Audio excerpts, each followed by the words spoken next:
Hey folks, welcome back to the channel. Hope you had a happy Thanksgiving, and I'm back on the gym project and I'm working on this neck a little bit, trying to make a little bit more progress. I'm going to go ahead and try to fix the fretboard, but first I need to get these frets off, and to do that I'm going to be using a couple different sets of fret pliers that I got from Amazon. One of them's StuMac and one of them's an off-brand.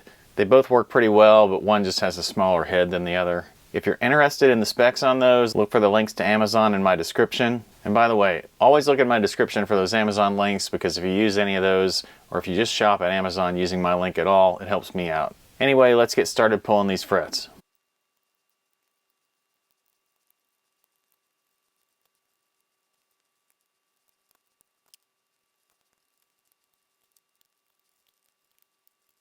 Well, as it turned out, I only used my smaller set of pliers, but it helped me get in between these tighter frets down here. This set here is really nice, but it's really best for cutting off the ends of the frets when I'm refretting, so I'll use those again later. Now, after removing the frets, I then cut a small piece of a banjo ukulele fretboard that I probably showed you earlier that I got from Amazon. After doing this in the shop, I'll never do it in the shop again because it made a horrible mess. But then I took that little piece, and on the back of my sanding beam, I sanded one side of the repair part flat, then I flipped the beam over and sanded the other side of the repair part with a 12-inch radius. Then I trimmed the edges of the repair part and fitted it, making sure that it lined up pretty well with the existing fretboard. And after that, I got some Tite Bond and applied it to both the repair part and the neck itself. And I put on 4 clamps to hold this thing down because I didn't want any gaps on the edges. The repaired piece matches up pretty well. There's no gaps on either side, and it's roughly the same height and dimensions of the original fretboard. Now, I lost a little bit of video during this repair process, but I showed you previously what the back of this neck looked like. It had cracks that extended through the truss rod area as well as the screw holes for the nut. What I ended up doing for repair is I used a combination of chisels and a finger sander to remove a lot of the wood from that damaged area. Then I used the same process to shape an oak block and glue it in place over the repaired area. And then I removed the excess oak block with those same chisels and finger sander. The end result is not actually as bad as I thought it might be. Of course it doesn't match because I used oak instead of maple, but I don't think the shape is overly offensive, and I know it's pretty strong. Now back to the repaired area. I think I pretty well preserved this fret slot between the repair part and the original fretboard, but I did need to add one slot for the first fret.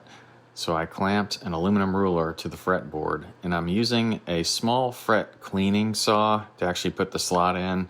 It's not the ideal tool, but I didn't want to have to buy a whole new saw for this purpose. As you can see, the end result is pretty good, and it's actually pretty straight because of that aluminum ruler as a guide. Alright, now that I've got all the fret slots cut into the neck, they may not be quite as deep as they need to be, but I've at least got a suggestion of each one, and I'll finish them up later, especially because I'm going to have to clean them out after I do the next step, which is to re-radius this.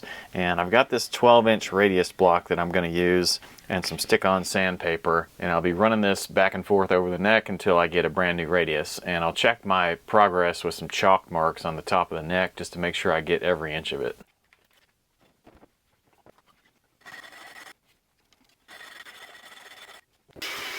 Now, since the old radius was flatter than the new one, I fully expected to see some wood disappearing on the sides here, but what I'm seeing as I'm getting a little farther is I'm taking off wood at the ends of the fretboard and not quite here in the middle, and I think that's just because the truss rod needs just a tiny tweak. I did check this for straightness before I started, but I think I was just off just a hair, so let me tweak that and we'll get back to it.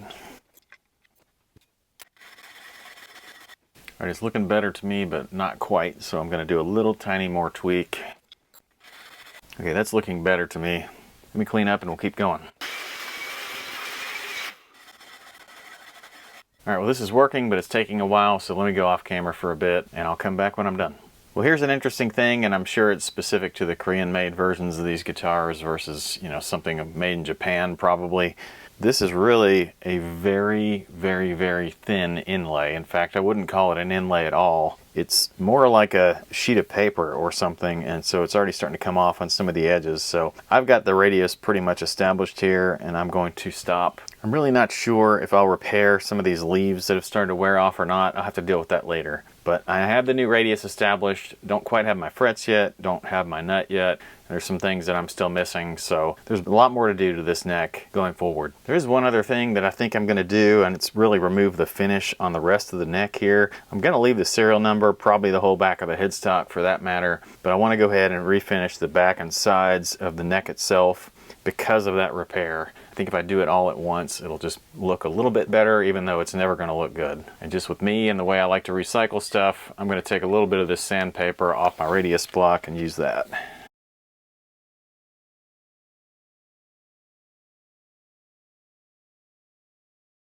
Now I don't have all 6 of the original tuners, so I'm going to have to do something else for those. And I think what I'm going to do is use a set of Fender 2-post tuners. I probably already mentioned to you that this guitar was a donation from a viewer named Tom, and I've got some parts that I've been working with from another viewer named Mike. And so I think what I'm going to do is combine parts from both of those donations into this build. And ultimately I think this build is going to be another donation guitar to a local school.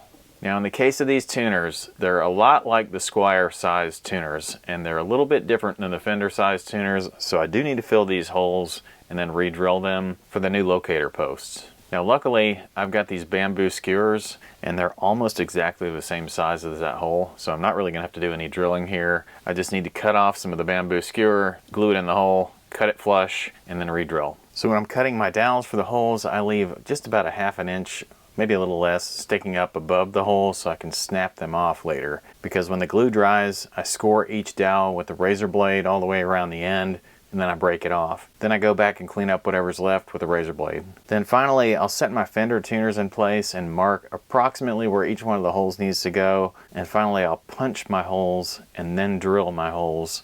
And that completes the tuner installation, or at least the trial fit. These Fender tuners actually look pretty good on the back of this Ibanez headstock.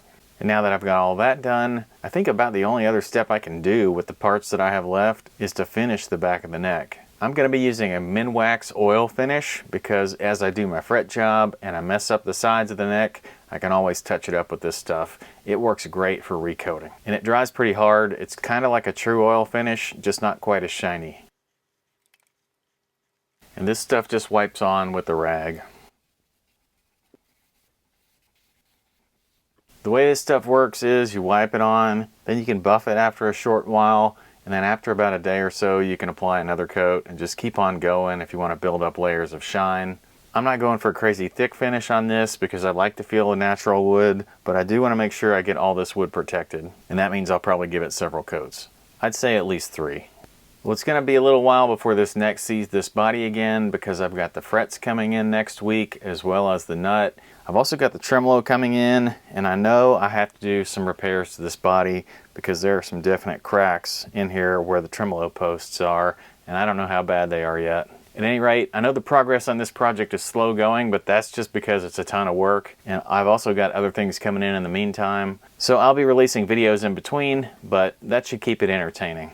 Thanks again for hanging out with me on this project. If you're ever curious what I'm up to, come join the Facebook group Hacks Guitar Hobby, and you can catch up with me on there. Make sure to visit my Amazon links for all the parts and tools in this episode. Thanks for all the likes and the comments. I really appreciate those subscriptions, and I'll see you guys next time.